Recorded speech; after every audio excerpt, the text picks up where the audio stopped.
Fitness doesn't have to be complicated or intimidating.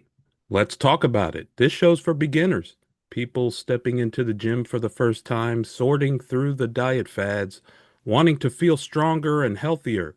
Here's where we get down to the basics: the training, the nutrition, the recovery, and the mindset. Leading the way is NPC bodybuilding champion and seasoned coach here to guide us.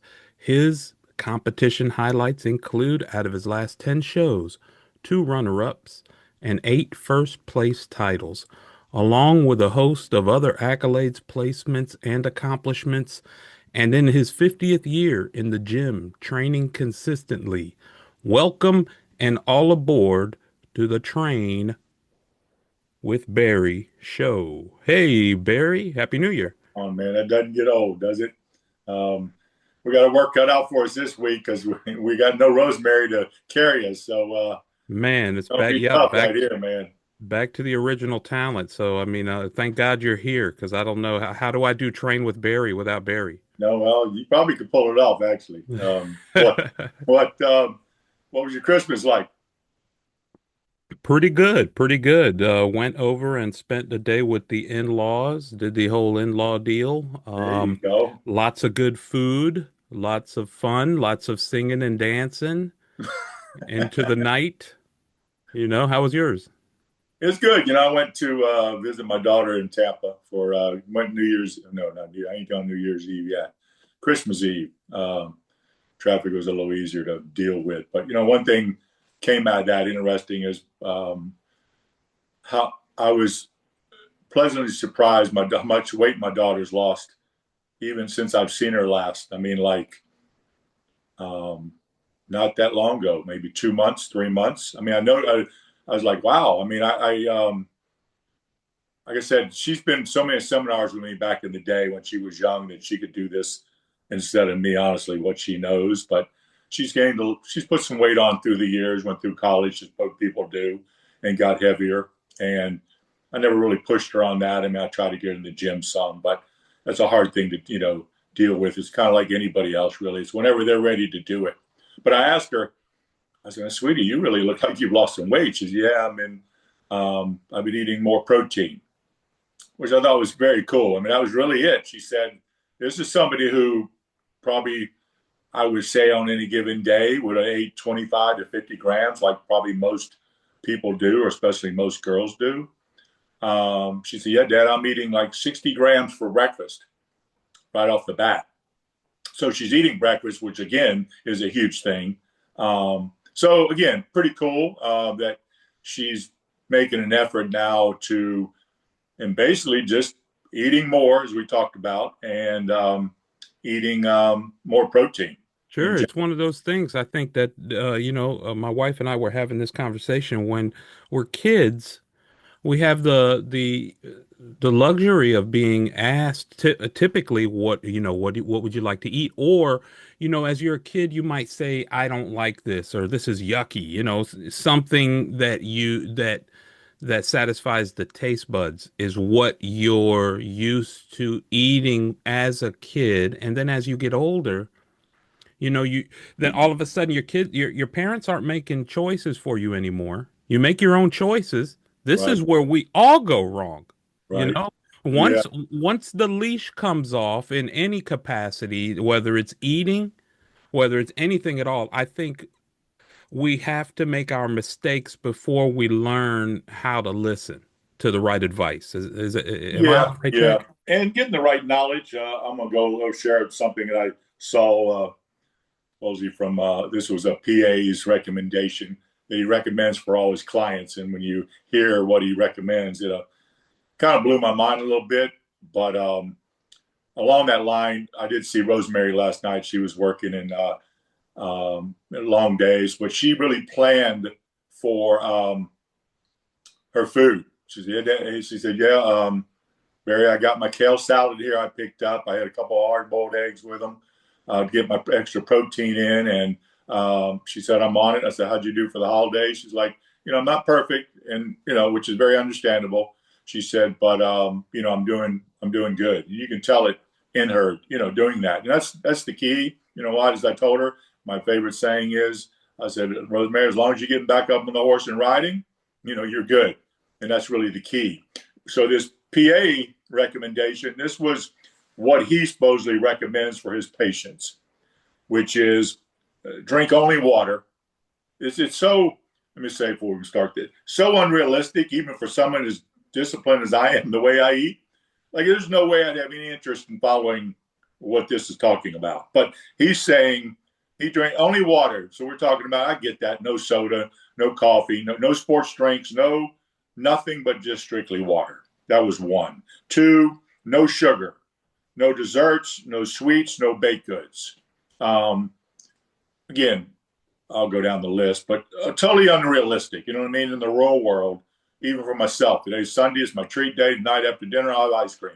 You just can't function in life depriving yourself of things, because you're going to crash and burn, this is what I'm going to go over again, like last week when Rosemary talked about all the diets she's tried and kind of validated what we've talked about on the show, which is just sticking with a good sense program that makes sense to you, that has all the ingredients you need, and eat. That's the bottom line. But it's not about starving yourself or taking food away. But that was number two. Number three, no pasta, no bread, no pasta, no rice, no potatoes, no whole wheat.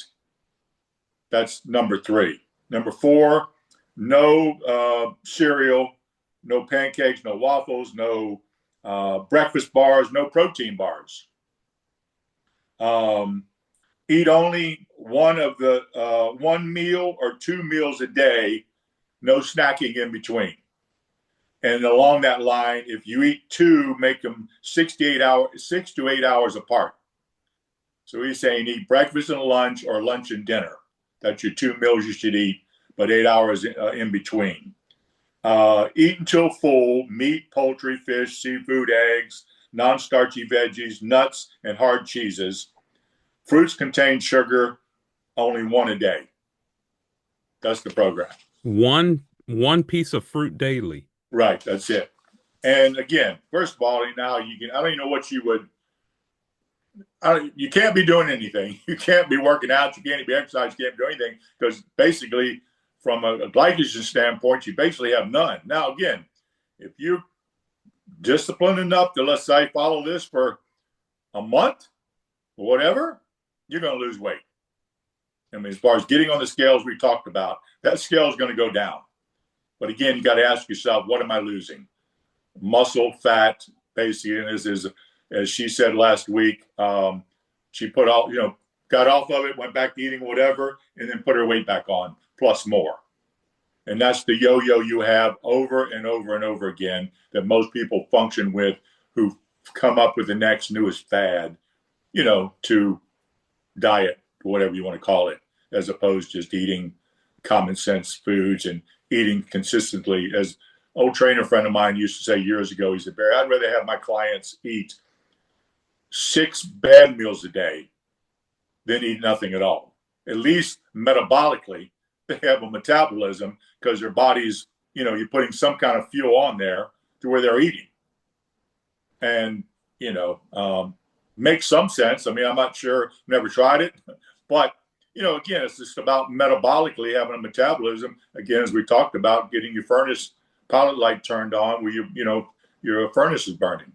Well, I mean, that's important because, coming off of the holiday, people feel like it's ruined. I mean, I feel like, after a couple of, evenings enjoying holiday festivities, it's hard to think that man, I can kind of bring this back, and I feel like that maybe I've kind of ruined my progress.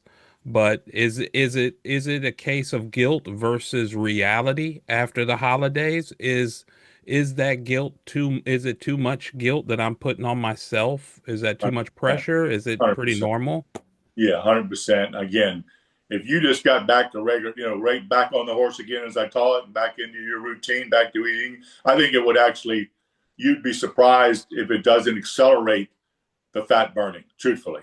So But so it's is it normal that people just overreact during January? Is that what's happening? yeah, I think that's how it snowballs. I've talked to people interesting through the years because I was curious how they got from this point to this point. You know what I mean? Like from a size 6 to a size 20. And that's the mentality they have is it just kind of snowballs. And before you know it, they're kind of there. They get, they go from 6 to 8, now to 10, now to 12, and they lose kind of hope that I can never, pull it back in and be able to lose again. When it just gets back to getting back on a plan of sensible eating, kind of reeling it back in again slowly, not throwing everything out and just I'm gonna do this and I'm gonna crash, because you're gonna crash and burn.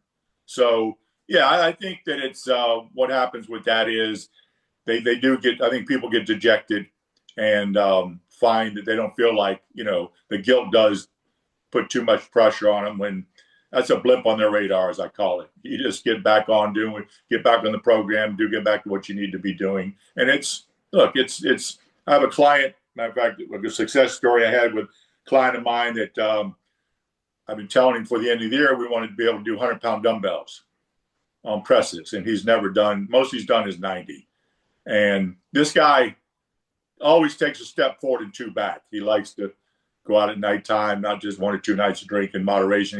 He can drink 7 nights a week, doesn't faze him. And he'll work out wholeheartedly for a week, 10 days, and then he'll disappear on me for a week, 2 weeks, 3 weeks, who knows.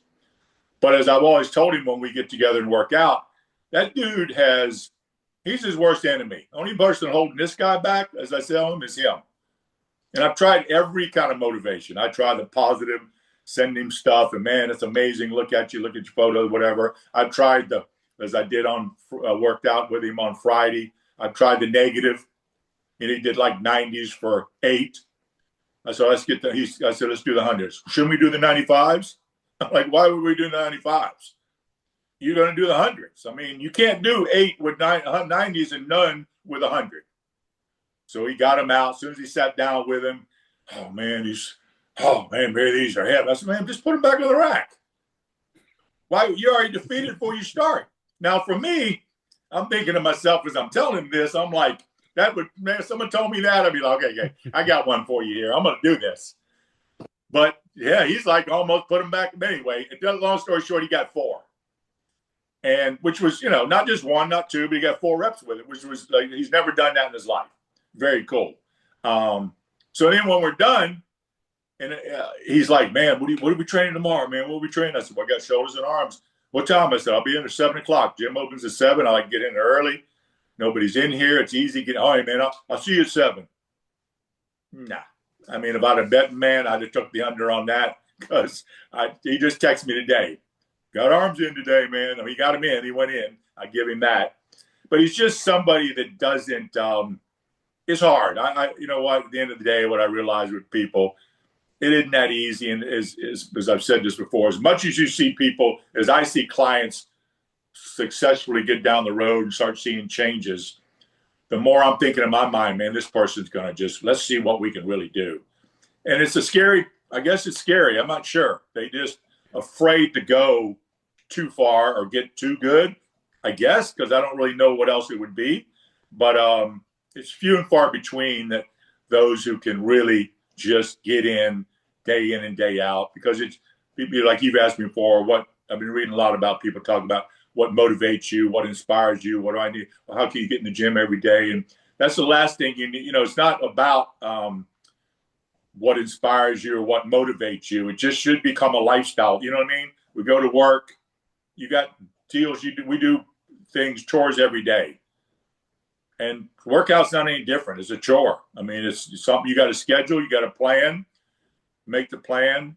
It's going to work. So you can't get caught up in all that. You just got to decide, as I said before, for some people, it's just about hopefully enough is enough. Let me see what I can do to get on track.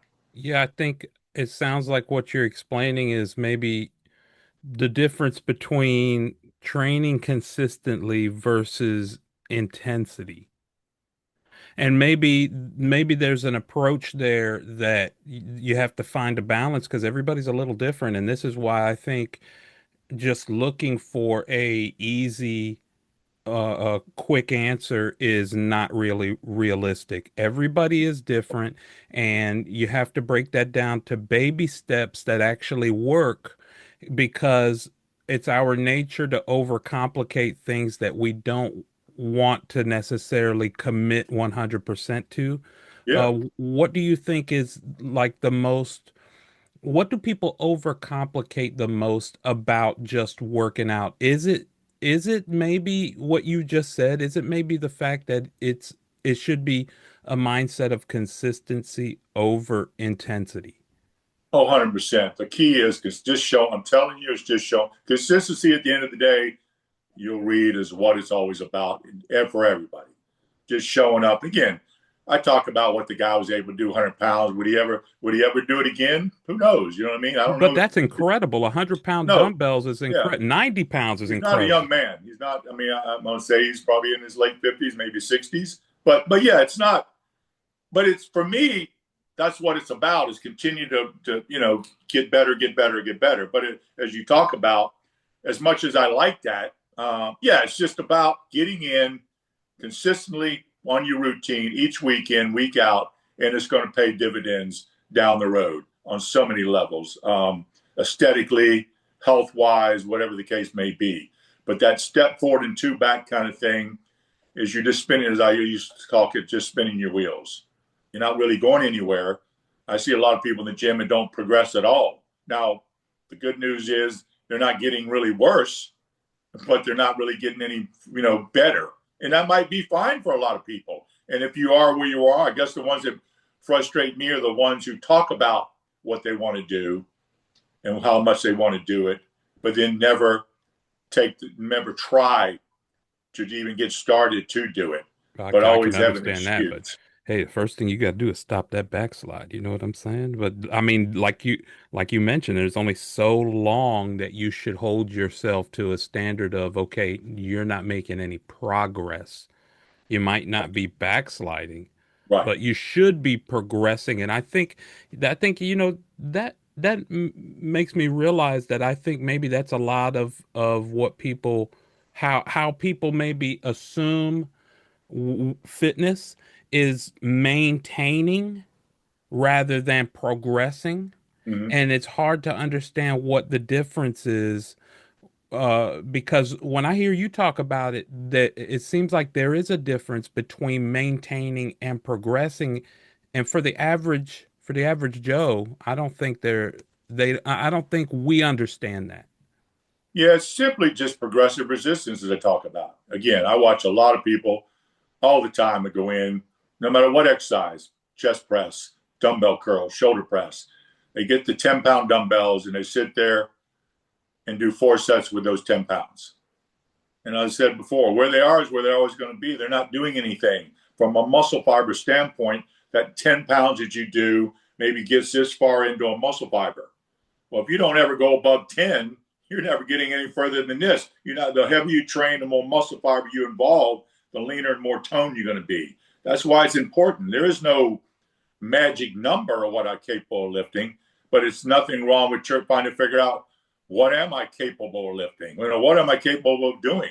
And that's where I think holds a lot of people back is not progressive resistance weight training to where they're just trying to go up 2 pounds, whatever the weight, 10 pound to 12, 12 to 15, whatever. And nowadays most gyms have 2.5 jumps. Like where I go, they go 17 and a half, 22 and a half, 27 and a half. So you don't have to make a 5-pound jump, make a 2.5-pound jump. But, and that's what I was trying to instill to this guy was keep eliminating that bottom stuff. I think his warm up the other day was 70. There was a time where he couldn't do 70 for one. But if you keep bumping the bottom down and keep moving the top up, that's how he got to the 100 pounds. And there's no limit to that as you age. No, I don't. I truly don't believe that there is a limit. Even I see that in myself, but I see it. There's really no reason why it should. You know what I mean? I don't know. You talking about the build, how strong you can be, Yeah, or well, yeah, or maintain? It's just the idea, the concept. Maybe I'm alone here, but if I'm not, hit us in the comments. We appreciate the comment. I'm thinking as we age, muscle atrophy becomes more of an issue. So it seems as if progressive overload, I guess is the term. I Right. don't even know if I'm using the right Right. term here, but progression in pushing your weight up and up, it just seems hard. It just seems like it's as you're aging, you're not gonna be able to get stronger. Oh, 100% you will be able to. But again, you got to understand for majority of people, and I mean majority, they don't even know what they haven't even, tipped the iceberg in a sense as far as they don't even know what they're able to lift because they never push themselves to even find that out. But I don't know that for me, and I'm limited. Again, it's not, I've said this isn't a bragging thing. It's just the way it is. All my gym I go to, they go to the 120s. My warm up should be 120. I get 120s for 10 or 12 reps. That should be my first set. My problem is I got nowhere else to go. When I was in Tampa, the dumbbells went to 200 and I got up to the 170s. So you'll be able to get stronger in Tampa. Oh, yeah, yeah. Somewhere. There's a couple gyms in town that I'm thinking about checking out. One that I think they go to 160. So I'd like to push myself, obviously. And don't get me wrong, it's gonna be a challenge. I mean, the one time I went to Atlanta and they had 130s, cranking those up they were heavy because the body's not used to doing them.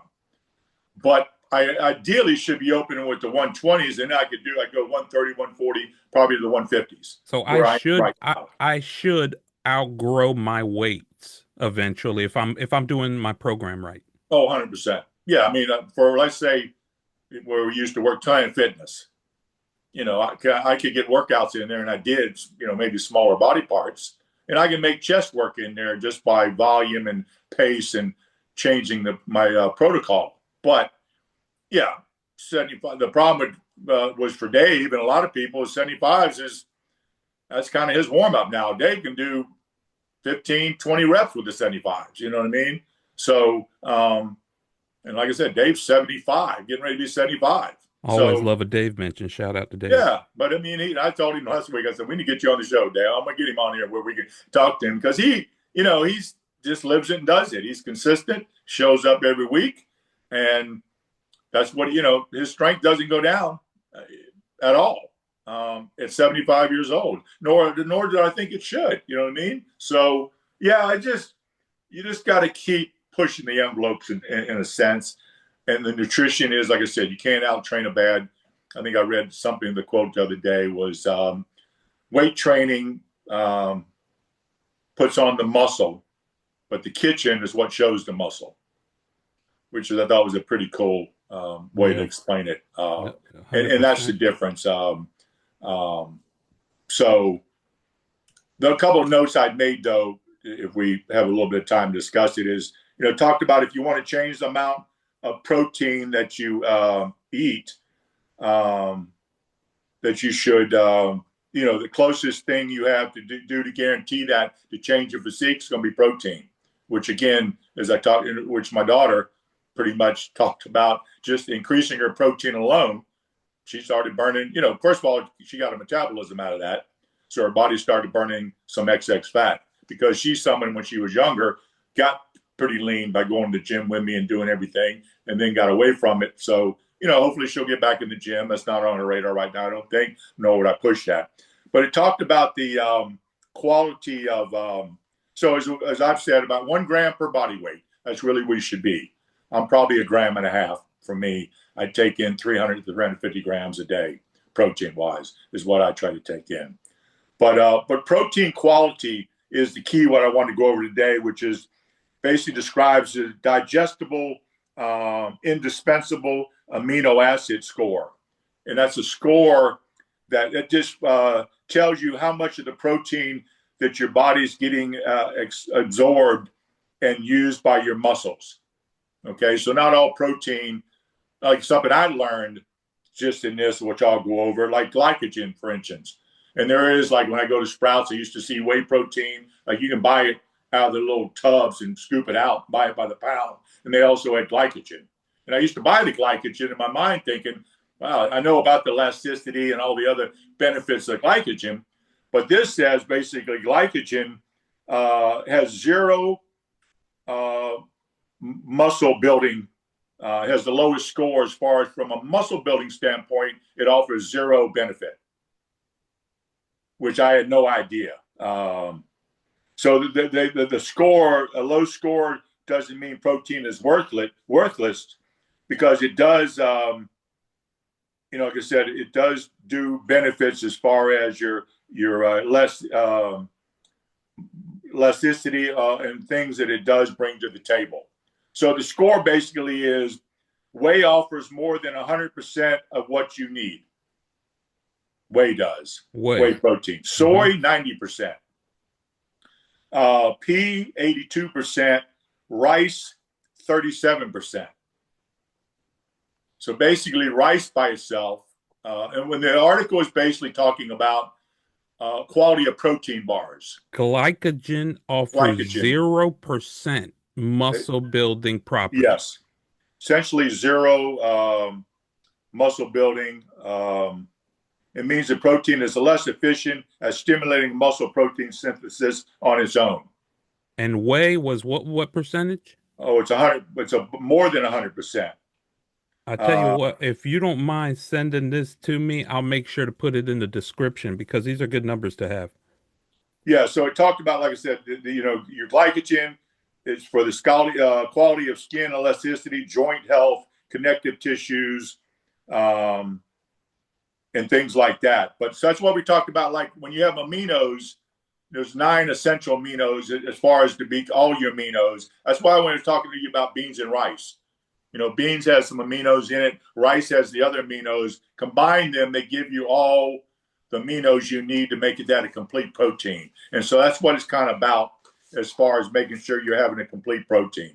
And you don't need every single meal to be perfect, balanced in amino acids. As long as you are eating a variety across the day, that's all that really matters. So meaning they talked about like eggs for breakfast, chicken for lunch, plant-based bar for a snack, fish at dinner. Your body will give you all this stuff you need on a balance as the day goes on. So the article is basically talking about something I learned from it was protein bars. And it talked about what makes a good protein bar, makes it healthy. Because nowadays, you go look at protein bars, they'll say 20 grams of protein on the cover, 25, whatever. But if you I always look at the ingredients. If it's soy, I'm not so turned off. If it's rice, if it's pea, if it's different kind of less quality, which is most plant-based are, I stay away from it personally. But they say if you combine, you can't just have rice, you can't just have pea. But if you have them both together, that raises the quality of it to make it a better bar. But the biggest thing you want to make sure is you have less grams of sugar, half the amount of sugar per grams of, so 20-gram protein bar should have 10 or less grams of sugar. And I see these bars, and something I used to eat a lot more, I probably won't eat as much anymore, as I used to like those Len and Larry's cookies, protein cookies. Delicious. And they would be 16 grams of protein, but I want to say it's 12 grams of sugar. So that would make that and I used to look at it this way. It's better than a cookie because I'm getting 16 grams, but it wouldn't be my best choice as far as eating a good protein bar or protein supplement, which were important, whether you're going to the airport, whether you're going to, like last night when I worked the shows, I always take a bar with me. I always take something protein-wise that I can have that's kind of carrying me on until I get my next meal. But when I'm doing that, I just want to keep an eye out on the type of protein bar it is. That's in because it. Yeah. If it's a glycogen type protein bar, I'm going to stay away from it. I really would like to go with whey or soy, and if I'm going to do pea or rice, it needs to be combined rather than one or the other. Is that pretty standard? Right. Yeah, Okay. and I think I thought I wrote down a few notes as far as that goes. You want to have, obviously, whey isolate. Here's what you kind of want: whey isolate, whey pro concentrate, milk protein, casein, egg whites, or soy. They're complete protein that your body can use. That's kind of what you want to look for when you look for a bar. And there's some out there. I have this BSN bar I'm eating now that's really, really good. It's got 20 something grams of protein, but only 4 sugar. And it's a really pretty clean, Excellent. one of the cleaner bars. So that's kind of the thing you want to look for, because that's an easy 20 grams of protein that you're getting in. And it's a really good, it's like a Rice Krispie treat. I think it's got a little bit of peanut butter. So it's a good tasting one of my bar. favorites. Yeah. Yeah. So well, let me ask you this. If all of this basically as we're moving into January, and with this being a focus, especially just getting back into consistency and letting go. I'm letting go, Barry. I promise. I'm letting go of the January intensity. I don't want to burn myself out. right. It's all about baby steps. I'm learning. So I'm going to get back to consistency. And I wanted to ask you if someone, maybe myself, maybe a friend, if someone wanted to do 3 things this week to get back on track, what do you think they should be? If I was starting out, I mean, obviously it would be making sure I'm getting in my 4 to 5 meals a day, somehow, some way. So breakfast, lunch, dinner, snack in between would be ideal. Making sure you're getting close as you can get to a gram of protein in that to get started. And if you're not in the gym and you're thinking about the gym, which is a huge importance, like I said, twice a week, just go in and do a total body workout. If you went in nothing else, and all gyms do this well, and you went into Planet Fitness today, which to me, like I said this before, starting out, there's probably not a better place for $10, $12 a month, whatever it is. They got all the equipment you need. It's laid out pretty well. They have a circuit, you know, that little circuit room they have in there. That would be ideal. But also they're laid out. If you walked in the gym, you're going to see leg equipment when you first come in through the lobby. There's legs. They have a leg press, leg extension, leg curl, inner thigh, outer thigh, down the line, chest, back, shoulders, arms. They have it laid out perfect. If you just went down the row and did sets of that and you're done, you're golden. If you want to do a little cardio on the way out, that's fine. If you don't, that doesn't matter either way. But most gyms are laid out like that. And there's a reason for that. I don't know how many times it drives me crazy. I watched it yesterday. A guy come in the gym, first thing they go and stand and doing dumbbell curls. Like if you're starting with dumbbell curls, bicep or tricep, you're basically done, in my opinion. This is just my opinion. Because you got nowhere else to go. That's a secondary muscle you're working. I've watched people do biceps and then go do back. You said, wait a minute. You said that's a secondary muscle you're working, and then but before that, you said you got nowhere else to go. Break that down a little You bit. don't, because, I mean, I'm talking about from a strength standpoint or getting anything out of it. I don't want to fatigue my biceps and then go work really chest or anything else, but definitely back. If I'm trying to now work back, which is the secondary muscle, even though I'm working back, I'm still getting bicep work out of it. When I do chest, it's working my triceps. When I do shoulders, it's working my triceps. That's why it doesn't take as much if you're doing total body. And I do chest, back, shoulders. When I get to arms, they're pretty much already pretty fatigued and pumped because I've already worked them. Right. But I wouldn't work. And the biggest thing I've learned through the years, and people have taught me, different people, is, well, Arnold Schwarzenegger was the biggest one that he talked about, was keeping the blood in the muscle as long as you can. I'm a huge advocate of that. So I don't do chest and then go do legs or ever superset anything upper body with leg. I see people do it. I see them do chest press and go do leg press. And your blood is, you know what I mean? As soon as I get a little pump in my chest, which is the whole point of working out, now I go do leg press, all the blood's going to my legs. So when I go back, I go, now I'm going to do this, you know what I mean? So you try to keep the blood in the muscle as long as you can. That's the key. That's the whole point of working out, is getting that pump. So I don't do, you can do abs on chest. I do it on chest day. I do it on back day. I don't do it on shoulder day. I don't do it on arm day. Because again, that's your biggest area of blood, you know what I mean? Now the blood's in my abs, circle there, and I've just lost the pump I had, which I'm trying to walk out. There's times when I work out, most of the time, that pump's with me 30 minutes later, an hour later, if I'm not doing anything to keep that from happening. Right, because So there's a science to it. Yeah, yeah, sure. there is a science to it. That's again why pretty much all gyms have it laid out in that way. If you've never probably don't pay attention to it, most people, but it's laid out big body part to small body part. But if you just went in and did a circuit, just that circuit room they have, um, that's perfect. They have, I don't know if you know about, what is that, 30-second room or whatever, Yeah, I think it where was the called light the comes on, light goes off. P360. I I think that's remember it. awesome. I remember it because I had to clean that area. I was responsible, but not, and that which is why it probably needed a little care while I was working there. But as I bring that up, it looks like the producer is flashing the light at us again, Barry. Man, that's that light. That's that same blighted planet in that room. It's the same that's right. They're flashing a lunk alarm at us. I think that means that we should wrap it up. So let me get this part out of the way.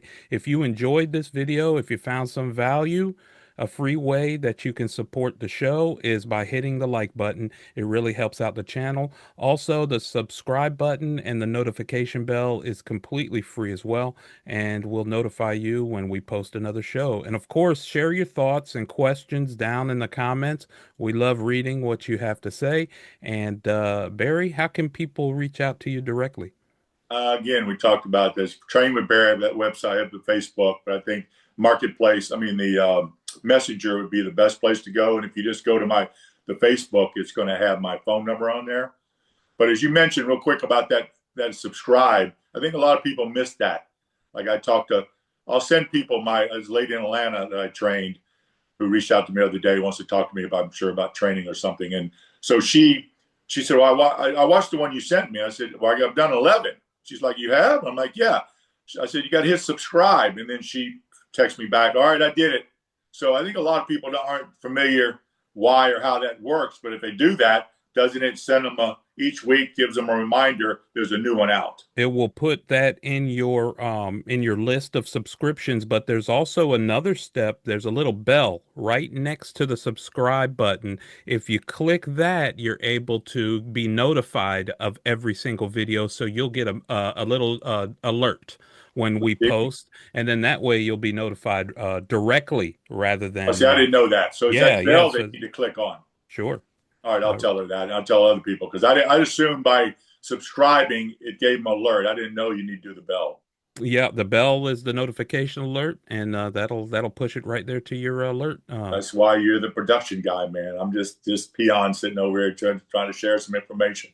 Not me. There's a guy over here flashing the light at us. So All right, until man. next time, my name is Eric. Thank you again, Barry, and Happy New Year, everybody. Yes, sir. And We'll see you next year. we'll see you next year. Thank you, man.